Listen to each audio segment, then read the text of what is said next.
안녕하세요. 제가 계속 스페인 미술 기행 테마로 줌 수업을 하고 있잖아요. 이제 이번 주 수요일이 마지막 시즌 2이고 다음 주 휴강을 해요. 근데 그 휴강에 또 쉬지 않고 오프라인 강연을 잡아놨습니다. 3월 6일 수요일 저녁 7시 15분이거든요. 그래서 시간 여유 되시는 분들, 가까운 분들 참여해 주시길 바랍니다. 한국 시간 2월 26일 10시 34분 지나고 있습니다. 야, 이렇게 얘기하니까 라디오 같네요. 라디오. 그 예고해드린 대로 최근 전시 리뷰 이야기를 하려고 합니다. 저번 방송 이후에 이야기하지 못했던 전시들 포함해서 이것저것 이야기를 하려고 합니다. 자, 최근 전시 리뷰 시작하겠습니다. 바모스.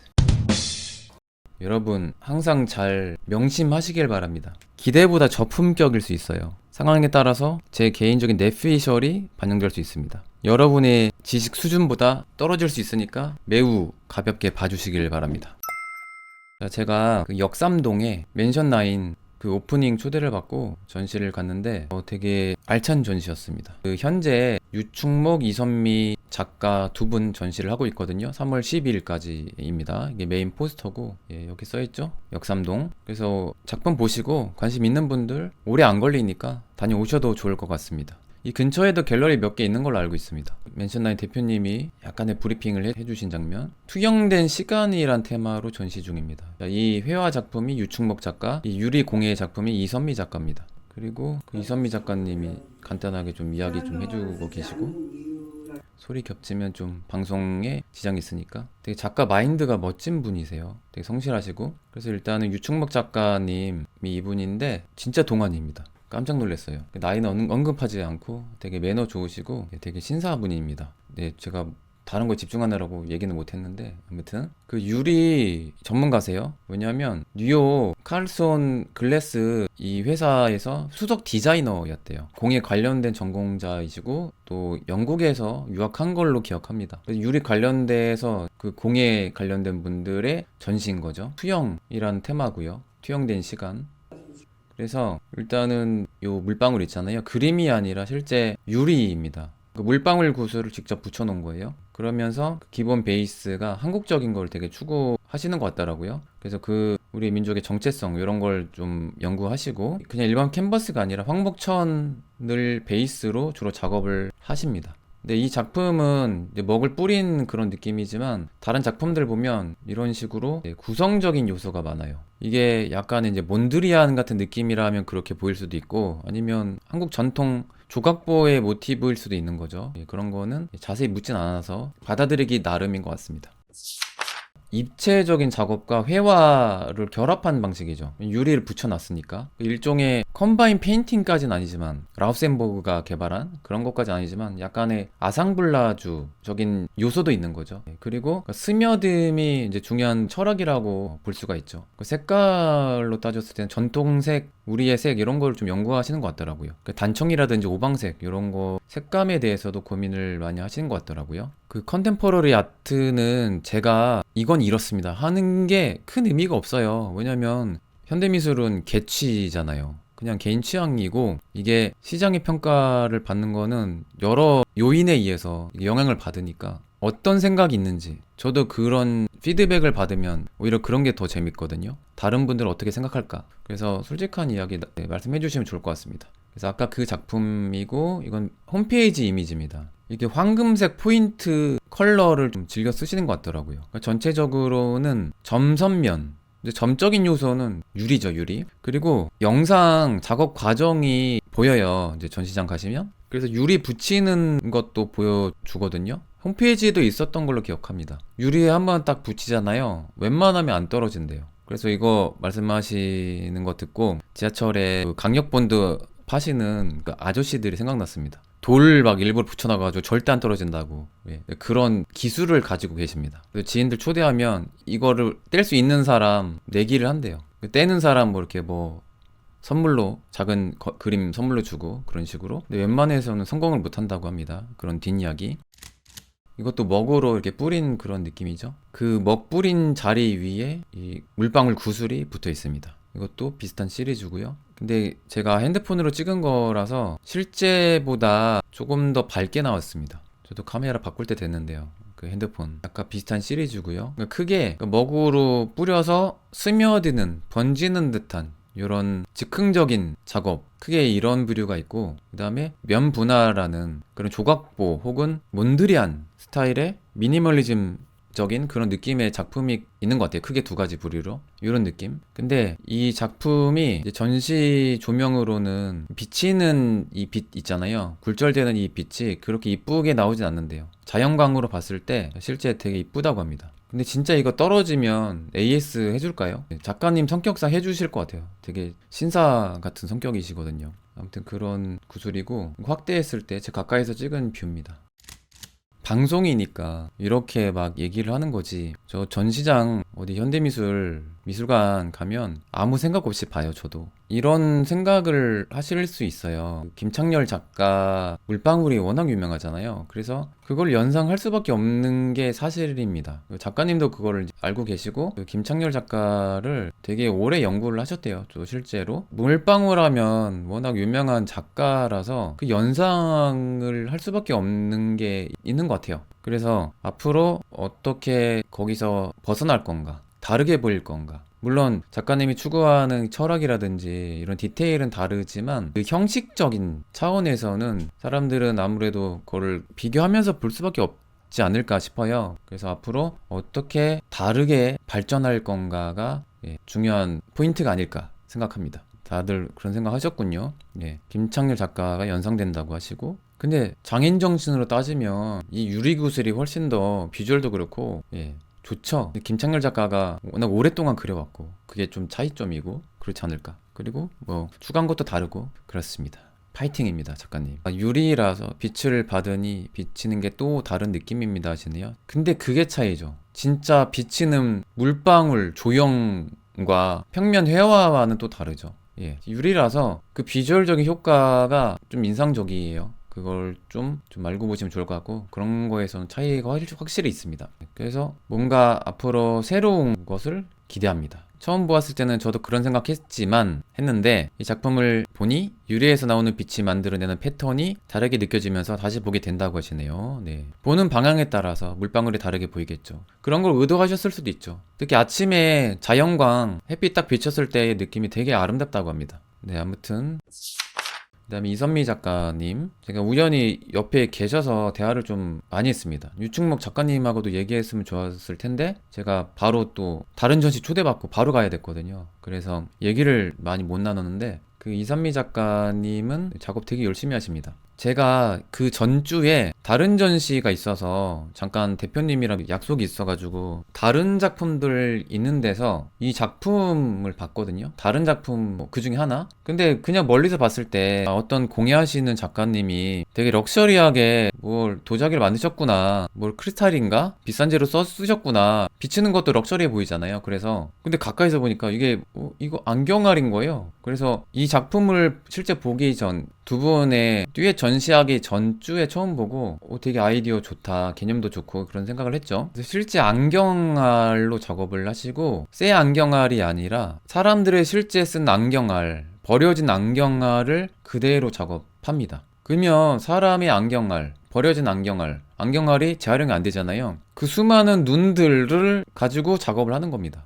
근데 이게 일단은 겉으로 봤을 때 와, 이거 비싼 재료라고 생각했는데 의외예요. 재활용인 거죠. 근데 작가님 스스로는 재활용이라고 생각해 본 적이 없대요. 왜냐면 사람들이 오랫동안 쓴 안경알이 의미가 있잖아요. 오랫동안 눈 역할을 해왔으니까. 그 작가님 말씀으로는 이 안경알 하나하나가 사람의 개성, 뭐 인격 이런 거를 상징한다고 말씀하시는데, 근데 저는 좀 의미를 확장하면 더 좋을 것 같아요. 꼭 단정 짓는다기보다는. 왜냐면 조금 생각하면 알아서 의미를 확장할 수 있거든요, 보는 사람들은. 그리고 이 조형적으로는 실제 우리나라의 국보급 도자기의 디자인을 차용했다고 합니다. 최근에는 국제적으로도 조금 알려지고 있고, 최근에는 뭐 독일 어떤 베를린의 어떤 큰 미술관에서 이제 작품 수장을 한다고 하시더라고요. 그리고 헤벨라 시용 비엔날레에 참여하시고 좋은 평을 받았다고 합니다. 자세히 보면 렌즈가 다 깨끗하잖아요. 기스가 있을 수밖에 없죠. 사람이 실제 썼던 렌즈니까. 그러면 이걸 어떻게 다 기증받나 생각 해가지고 여쭤봤는데 그 친한 안경점이 있대요. 거기서 대량으로 수거를 한다고 합니다. 예. 대량 폐기될 수 있는, 어떻게 보면 그냥 쓰레기가 될 수 있는 거를 작품으로 승화하는 그런 조형이죠. 작가님은 상업적인 거를 의도한 것 같진 않아요. 보니까 되게 털털하시고 성격도 그런 것 같은데 비주얼적으로 이뻐요. 그냥 멀리서 봤을 때. 그래서 럭셔리한 재료인 줄 알았죠. 그래서 신미성적인 차원에서도 되게 유리합니다. 상업적으로 매우 유리한 조형이에요. 그래서 평이 되게 좋은 것 같아요. 잘 팔릴 만한 작품입니다. 근데 이쁘기만 한 게 아니라 이 의미의 확장의 가능성이 되게 큰 작품이니까. 그리고 여기 안에 디테일을 딱 보시면 그 안경에 쓰이는 그 나사 있잖아요. 그것도 쓴 겁니다. 그러니까 이 조형 구성 하나하나 다 안경인 거죠. 그리고 여기는 구리인가 동이었나? 예. 아무튼 쇠 아닙니다. 자, 아이디어가 좋아요. 일단 아이디어도 좋고 의미의 확장성도 있고. 그래서 제가 최근 봤던 작가님의 작품 중에 되게 기억나는 작품이에요. 근데 그냥 뭐 와 되게 이쁘다 잘 만들었다가 생각하다가 그 도대체 이거 어떻게 만들었을까 또 신기한 거예요. 이거 다 열 맞추고 간격 다 계산해야 되잖아요. 그래서 작가님이 그 루틴이 있어요. 9시에 출근해서 도딱듯이 작업한다고 합니다. 9시부터 6시까지였나. 공무원 일하듯이 스스로 마음을 다스려야 이게 작업이 된대요. 기분 안 좋은 날 하면 이게 무너진다고 합니다. 고대 유물 같다고 하시고 먼지 등의 관리가 신경 쓰이겠다고 하시고 그거는 산 사람이 알아서 하겠죠. 그런 거 저 관리 잘하면 잘해야겠죠. 아무래도 그 비치는 그 굴절된 빛이 이쁩니다. 이 작품도 조명을 이렇게 때렸을 때 더 이쁜 작품이에요. 이 빛 처리가 퍼지는 패턴이 또 남잖아요. 그죠? 굴절되는 빛에 그 묘한 매력이 있어요. 이것도. 네, 이 정도까지 소개를 해드리고 제가 그 전주에 플로어라는 테마로 여러 작가님들 전시가 있었거든요. 그 중에 좀 눈에 들어왔던 작품 몇 가지만 간단하게 보여드리고 넘어가겠습니다. 정다운 작가의 이런 천으로 이렇게 반조형이자 회화를 만드는 그런 작품이 좀 눈에 들어오고, 그러니까 이 작업하는 방식 자체가 아주 새로운 건 아니지만 되게 세련되게 작업했다는 생각을 했습니다. 되게 팝적인 느낌도 있고 젊은 느낌이 있더라고요. 고지식한 느낌이 아니라 되게 힙한 느낌, 그런 느낌이 들었습니다. 패브릭 드로잉이라고 시리즈입니다. 패브릭 드로잉. 천으로 이렇게 추상 작업을 하는 거죠. 그리고 우미란 작가인데 이게 어떤 나무를 그린 것 같아요. 근데 작업하는 요 조형 언어가 좀 남달라 보여서 소개해드립니다. 우미란 작가님. 그리고 이전에 제가 인터뷰했던 알베르 키위 작가님. 사람 좋으신 알베르 키위 작가님. 게다가 제 줌 강의 우등생이에요. 아주 강의를 열심히 듣고 미술사까지 잘하시는 작가님입니다. 그래서 지금 바톤 터치하는 그 장면을 그렸고, 이 작품이 메인 작품이에요. 이번 전시 때 제일 좋은 자리 메인으로 크게 전시를 했습니다. 그리고 제가 이 듀엣 전시 보고 바로 또 다른 전시를 갔거든요.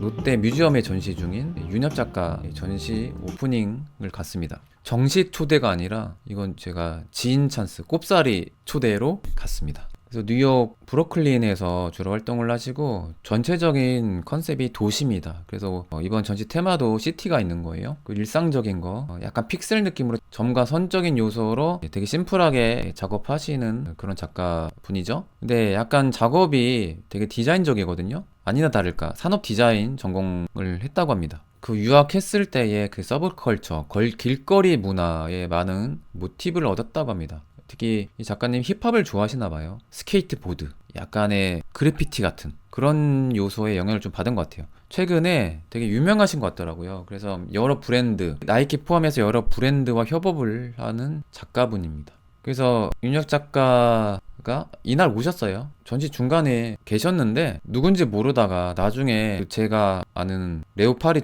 도슨트님이 찍은 인스타 사진 보고 아 이분이 작가님이었구나 나중에 깨달았습니다. 직접 오셨더라고요. 그리고 이제 들어가는 입구 쪽에 비행기 탔을 때 활주로에서 내려다보는 그 느낌 있잖아요. 그 설렘을 이렇게 표현한 것 같습니다. 인터파크에서 전시 소개한다고 하시네요. 인터파크에서 이미 광고를 잘해주고 있군요. 그래서 이 테마별로 몇 개 나눠져 있는 것 같은데 그래서 이런 느낌입니다, 전체적으로. 근데 저는 그 윤혁 작가님 이름은 워낙 작가님 이름 많아가지고 제가 이 작가 어떻게 외우냐고 막 가끔 여쭤보세요, 제 지인들이. 저 안 외워요. 예. 저도 갑자기 생각하면 까먹습니다. 방송이니까 그 작가님 이름 써놓고 얘기하잖아요. 그러니까 안 까먹는 거예요. 저도 몇 주 뒤에 그 작가님 방송한 것도 생각이 안 나고 그렇습니다. 세상에는 작가가 너무 많아요. 이름도 어려운 사람 너무 많고, 이름이 비슷한 사람도 너무 많고, 작품 비슷한 작가들도 너무 많고, 지금 현존한 작가만 해도 너무 많은데 그 미술사의 그 거장들은 더 많잖아요. 그래서 미술은 바다입니다. 끝도 없어요.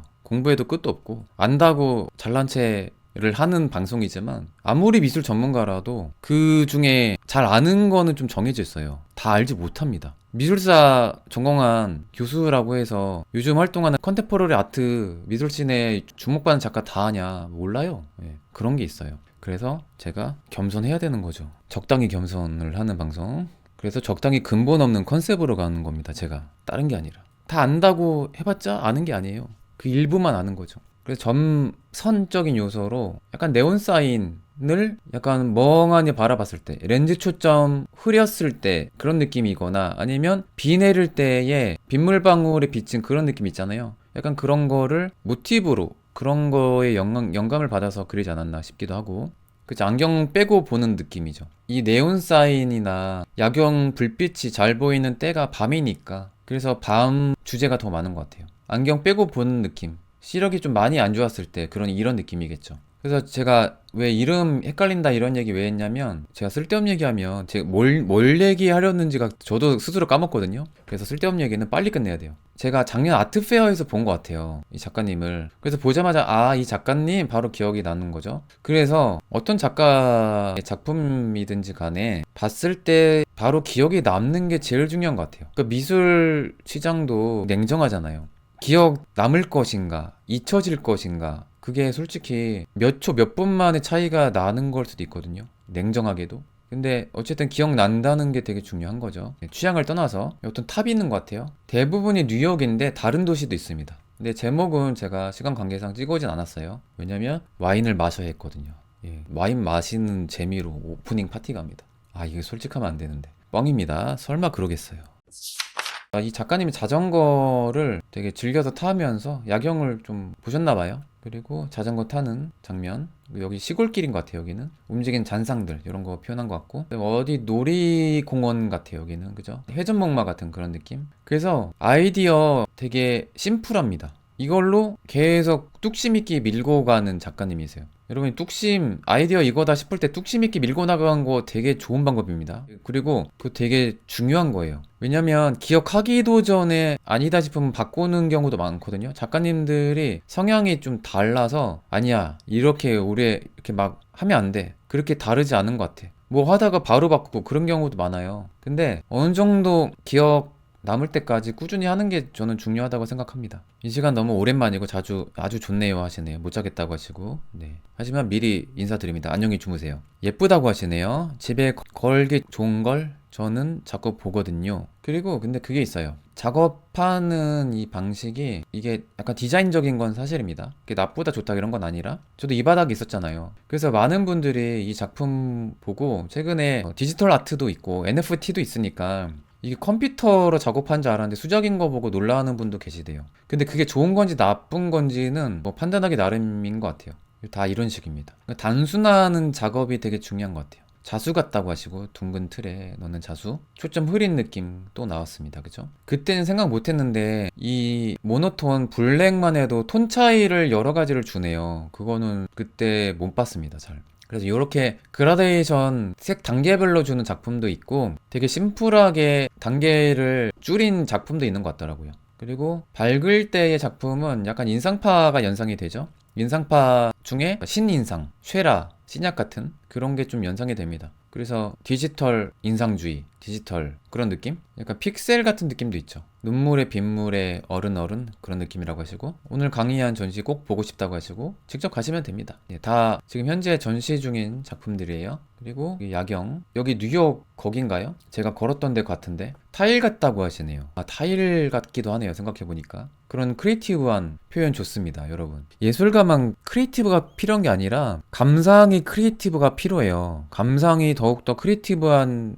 상상력이 필요하다고 봅니다, 저는. 그리고 칼럼 쓰는 분들에게도 창의력이 요구되고 재해석의 영역이거든요. 그리고 미술사도 크리에이티브하게 봐야죠. 미술사는 이렇게 기록했네? 나는 이렇게 생각 안 하는데 재해석이 필요하지 않을까? 다르게 평가해야 되지 않을까? 왜 이렇게 평가하지? 말도 안 돼. 이렇게 바라봐야 좋지 않을까요? 아, 풍선껌, 자일리톨 중에 약간 BTS 버전 있잖아요. 그런 껌도 있고 색깔별로 다양한 풍선껌 픽셀 인상주의.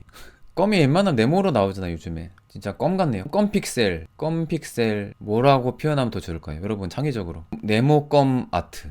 껌 큐비즘. 점점 개소리를 하고 있습니다. 죄송합니다.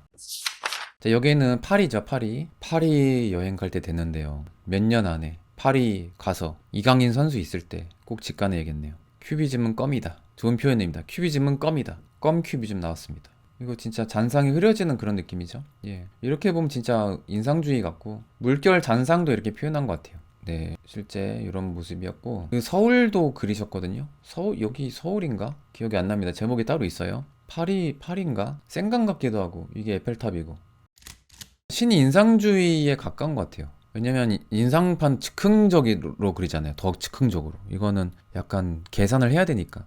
되게 간결하게 어떻게 표현할 건가를 계산을 해야 되는 작품이네요. 보니까 그냥 나오는 작품은 아닙니다. 약간 테트리스 같은 느낌이네요. 네모껌으로 테트리스 하는 그런 느낌. 알록달록 껌 테트리스 같은 느낌? 아크릴로 주로 작업하시는 것 같아요. 제가 봤을 때 그 재료도 나왔었거든요. 아크릴이었던 것 같아요. 이게 굉장히 추상적인 작품이죠. 되게 심플한 알록달록 미니멀리즘적인 그런 작품입니다. 그러니까 이게 좀 취향이 좀 갈리긴 해요. 그런데 전공이 디자인인 것도 있고 상업적으로 이렇게 범위를 넓힐 수 있는 여지가 많은 작품이잖아요. 그래서 그런 매력이 있는 작품. 그래서 브랜드와 협업을 많이 하는 것 같아요. 디올도 있었고 유니클로도 있었던 것 같습니다. 그리고 조형 작업도 하세요. 귀엽게. 근데 이게 그건 있습니다. 제 생각에는 그 그래피티라든지 거리 문화, 힙합도 좋아하시는 것 같고 그렇다 보니까 키스 헤링의 영향을 좀 받았을 것 같아요. 예, 이런 느낌의 작업은 키스 헤링 같은 이전 세대의 그 길거리 아트 하는 분들의 영향을 받지 않았을까. 예, 저는 그런 생각을 합니다. 그런 게 연상이 좀 되긴 해요. 그러니까 그 생각은 못 하다가 왜냐면 저 전시장에서 아무 생각 없이 보거든요. 그냥 머릿속에 와인 언제 마시지? 이 생각하면서 봐요. 그냥. 근데 진정한 감상은 방송 하는 도중에 되게 열심히 봅니다. 왜냐면 방송 중에는 집중할 수밖에 없잖아요. 아, 이렇게 너무 솔직하면 안 되는데 그렇습니다. 그래서 이 조형도 이 아까 그 껌픽셀 그런 느낌으로 조형을 하세요. 제가 왜 천재예요? 근데 저 그냥 헛소리 하는 사람이죠. 이 작품 보고 키스헤링 느낌이 좀 났습니다. 색깔 되게 이쁘긴 해요. 어떤 패턴 디자인으로 이용하기에 되게 좋은 그런 느낌인 것 같아요. 그리고 아까 그 귀여운 조형물들 시리즈로 이렇게 다시 평면화 작업을 한 것 같고 회화적인 감각이 안 나온 것 같지? 회화적이지 않은 작품이니까 회화적인 느낌이 안 나온 거겠죠? 예, 회화적인 작품이 아닙니다. 약간 디지털 드로잉 같은 느낌도 있고 디자인적이죠. 요거는 근데 약간 즉흥적인 드로잉 같은 느낌이 있어요. 이분이 아마 또 재즈도 좋아하셨나? 제가 그런 글을 본 것 같기도 하고 음악 연주하는 그런 걸 그렸습니다. 그러니까 이 모티브들이 이 작가님이 좋아하는 취향 뭐 그런 게 다 담겨져 있습니다.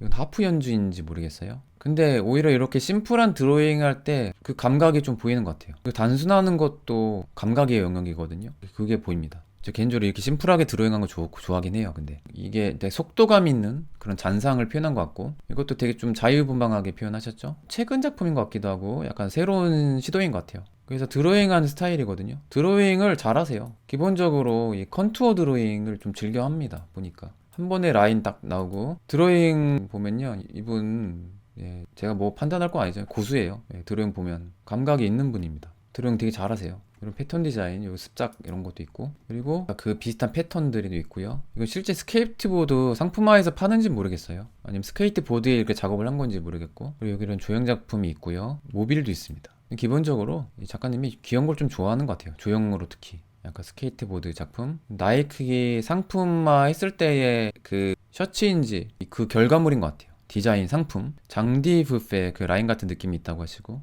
드로잉 보면 실력 나오죠. 맞아요. 드로잉이 기본입니다. 아무리 그 테크닉이 필요 없는 시대라고 해도 드로잉 자체는 필요하죠. 아이디어를 얻기 위해서도 그렇고. 스케이트보드를 되게 좋아하세요, 이 작가분이. 그리고 여러 접시라든지 원래 있는 물건 위에 여러 작업을 또 하는 걸 알 수가 있습니다.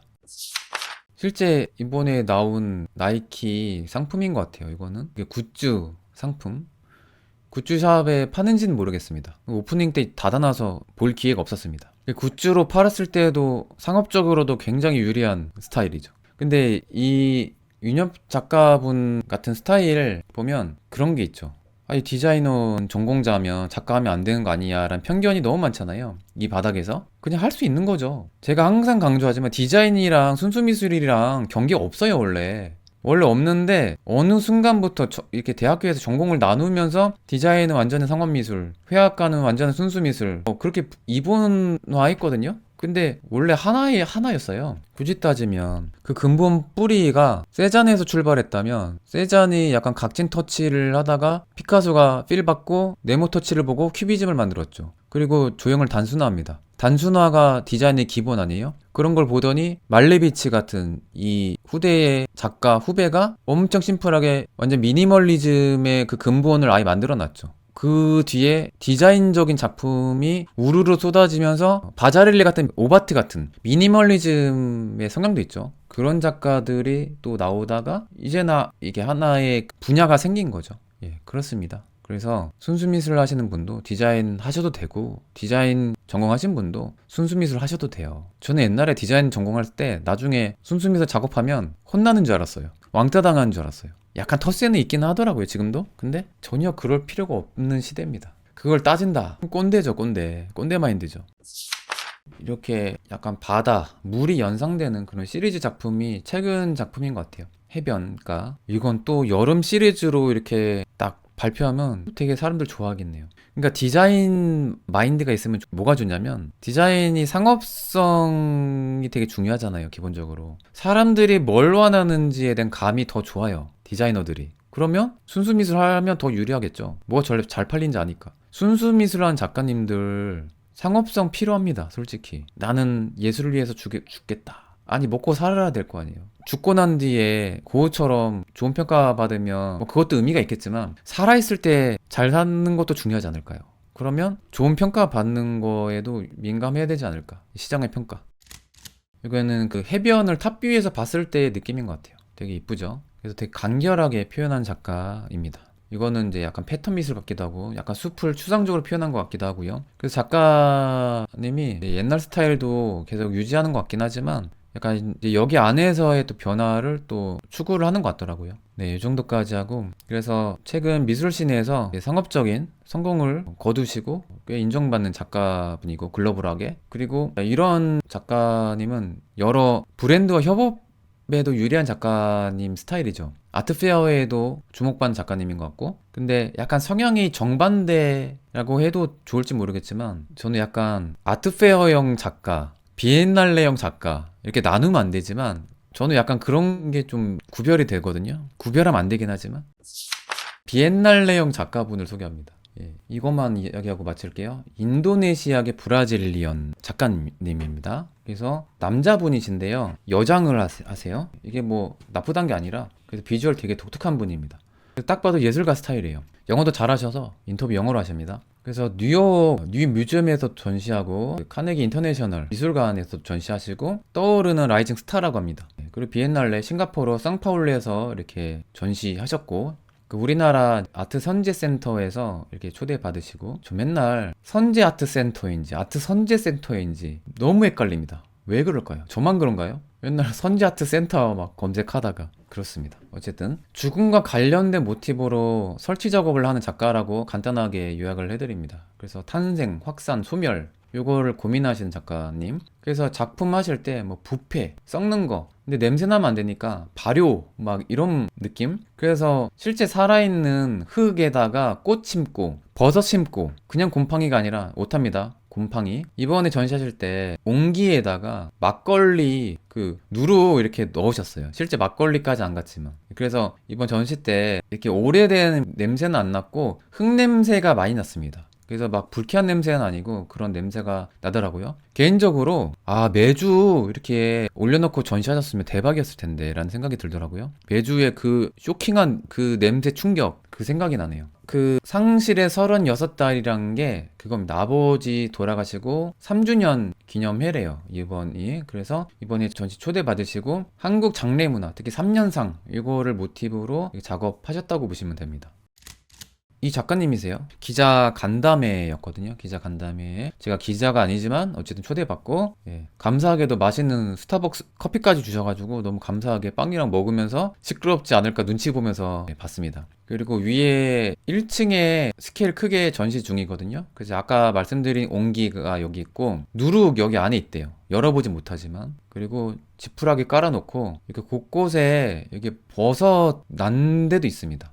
밧줄 매달아 놓고 우리나라에 그 금줄 같은 게 있잖아요. 그런 거에 모티브를 얻었다고 하더라고요. 그리고 여기 수국인지 국화인지 모르겠지만 그 꽃이 있습니다. 국화 수국 같은 꽃이 우리나라만 쓰는 게 아니라 다른 나라에도 장례 때 쓴다고 이야기했던 것 같아요. 작가님이 인터뷰할 때. 여기 실제 심은 겁니다. 요거 식물. 그리고 여기 곳곳에 진짜 버섯 같은 거 나오려고 하더라고요. 그래서 이번에 상주하시면서 우리나라 장례 문화를 연구하신 것 같아요. 아쉬운 거는 메주를 달아셨으면 참 좋았을 텐데요. 메주. 그 발효가 또 중요한 모티브기도 하거든요. 그런 생각이 지금 드네요. 이런 생각이 꼭 방송할 때 됩니다. 역시 작가님 열심히 인터뷰하시고 기자님들 열심히 받아 적을 때 저는 아무 생각 없이 그냥 커피 마시고 봤습니다. 저는 전시 볼 때가 모든 생각을 비우는 의미로 본 것 같아요. 지금 생각해보니까 머리가 깨끗해집니다. 현대미술 보면 아무 생각이 안 들어요. 그리고 올해 보면 아무리 좋은 글로벌한 미술관이라도 기빨리는 것 같아요. 그리고 다리가 너무 아픕니다. 그래서 바로 맛집을 검색해요. 빨리 본 다음에. 원래 그랬는데 제가 이번 유럽 여행 갈 때는 본전 뽑아야 되니까 열심히 찍었습니다. 감상이 아니라 열심히 나중에 자료 써야 되니까 영상 찍고 사진 찍고 그러다가 왔죠. 아무튼 그 잔디 그거 심어놓은 거 그걸 볼 수가 있고 여기 진짜 흙냄새 납니다. 볏짚을 이렇게 올려놓은 그런 느낌. 기자분들 진지하게 질문도 하시고 이건 어떤 의미예요? 이렇게 질문하시고 그랬습니다. 근데 제가 아는 국화랑 좀 달라서 그래서 검색해봤거든요. 근데 검색에는 수국과로 나오더라고요. 여러분 꽃 전문가 구독자님 있었는데 물어보고 싶네요. 그리고 그 아트 선제센터 정원에 가면 한옥이 있거든요. 거기 안에 또 설치물이 또 있습니다. 꽃을 이렇게 매달아 놨어요. 약간 퍼포먼스 비슷한 느낌도 있죠. 원래 한옥의 냄새일 수도 있는데 여기 안에 들어가면 실제 지금은 없어졌지만 옛날 시골 외할아버지 댁 가면 골방에 외할아버지 골방 따로 썼거든요. 밑에 장작대고 아날로그로 난방 떼는 그리고 매주 걸려있는 그 외할아버지